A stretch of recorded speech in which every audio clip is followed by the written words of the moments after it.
আসসালামু আলাইকুম রহমতুল্লাহি ওয়া বারাকাতুহু। আপনারা অবশ্যই জানুন যে আমি আসামের বাহিরে পড়াশোনা করি।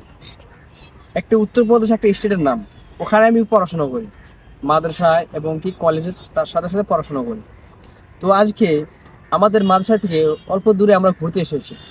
তো সাথে আমি আছি আর আমার একটা ক্লাসমেট ভাই মোহাম্মদ শাকিল আছে। তো এখানে ক্যামেরা ধরছে। তো আপনারা এখানে দেখতে পাচ্ছেন, এখানে একদম দেখতে একদম মাটি আর সাদা দেখা যাচ্ছে, কিন্তু এই দিক দিয়ে আপনি দেখা দেন অল্প এদিক দিয়ে অনেক, যাকে কেউ গান্না বলে, কেউ কুশাল বলে, কেউ বলে আখ বলে। তো ভাই এদের কি করবো, দেখান কিরকম দেখতে, একদম একদম এখন সব গান্না সব কেটে ফেলেছে, সেই জন্য একদম এরকম।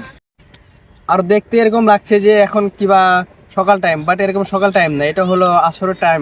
কিন্তু এখানে অনেকটা ঠান্ডা পড়ছে, সেই জন্য এখানে দেখতে এরকম লাগে। আপনারা অবশ্যই কমেন্ট করে জানাবেন যে